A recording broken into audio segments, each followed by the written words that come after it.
Tony Stark is Spider-Man Homecoming's real villain? No. No, he isn't. So I saw this article a few weeks ago on Comic Book Resources, and I wanted to do a video on it just to respond to it because it's kind of silly, it's kind of stupid. I think it was written on a slow news day. I'm just going to go through bits of it and just, well, kind of not debunk it because it doesn't even really need to be debunked, but just say my response in regards to it. So I'm going to skip the first bit and just get into the meat and bones of it. The link to the article is in the description if you want to read it yourself, but that's up to you. While Peter has been operating as Spider-Man for about 6 months, he was still a 15-year-old kid, and there's no suggestion that he had thrown down with anyone superpowered before. But hey, Tony saw him on YouTube, tracked him down, gave him a suit that for some reason included something called instant kill mode, and set him loose against half the freaking Avengers. Yes, true, he did give him the suit that had instant kill mode, but it wasn't unlocked. That's a feature that wasn't unlocked in the suit at all at the time. He just had the normal base kind of aspects of the suit, and then that was it. We don't even know if instant kill mode would have even become an unlockable level later on because the suit was bypassed. Maybe Tony Stark put that in there and thought, you know what, that's actually not a good idea, and actually cut that off from being any part of the unlockable aspects of the suit. But obviously Ned and Peter bypassed that, so, you know, in Homecoming, we don't know as to whether that would actually ever have been unlockable to Peter or not, but they bypassed it, so it was. But in Civil War, he didn't have access to that part of the suit anyway, so it doesn't even matter. It's like he gave him something that wasn't unlocked, so there's kind of no issue there. He was just doing his Spider-Man thing. And in regards to him throwing down with any other superpowered people before, when he'd only been Spider-Man like 6 months, it's like the kid stopped a car from hitting a bus, so I'm pretty sure he's okay fighting other superpowered people. And then the article kind of goes on and like mentions about how, well, when Peter returns to New York, to Queens with Tony, and it says, yep, Tony leaves a 15-year-old kid with a multi-million-dollar technologically advanced super suit complete with instant kill mode. We've already debunked that bit, it doesn't even need to be mentioned again. It's not complete with instant kill mode. We don't even know as to whether that part of the suit would have been properly unlockable or not, because it was bypassed. We skip ahead and it mentions Peter's first meeting with Vulture, the first fight that I have, and it says this.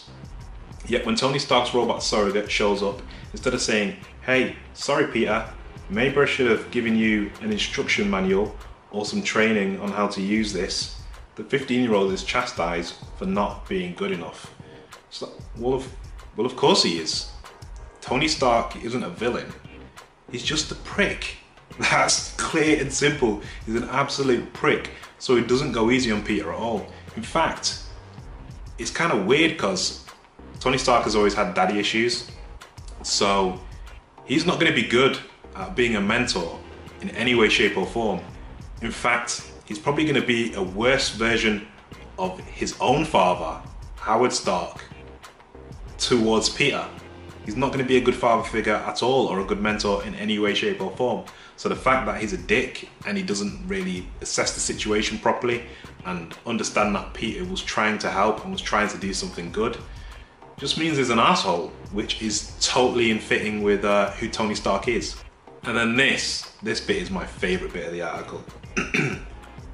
Imagine if, instead of leaning so hard into being Tony Stark, he had instead decided to act like a human being and took Peter under his wing. Rather than taking him to Germany to fight the Avengers, he took him along on something a bit more low-key. He popped in periodically, and not in a, hey, your aunt's pretty hot kind of way. And when Peter called him with important information, he said, wow, we can't let that happen. Time to suit up, kid. Working together, Peter and Tony could have stopped the Vulture and his crew before the first act was over. That is fucking dumb. That is so dumb. I mean, firstly, too much Tony Stark is a bad thing. We all like Tony Stark. Tony Stark's great. And it was good to have him in this movie because obviously he was Peter's introduction to the whole superhero world, so that totally made sense. But for him to pop up more often in the film, it would have been too much. The amount he's in Homecoming is perfect, it's the perfect amount.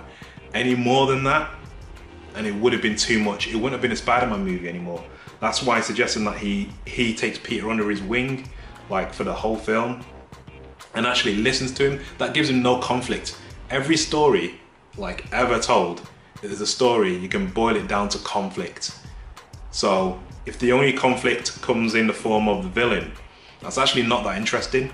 The fact that Peter's kind of got his personal life and there's kind of like a conflict in there between him being Spider-Man and him not being Spider-Man, being Peter, that's conflict. You know, him trying to be good in the superhero world and Tony not listening, that's also conflict.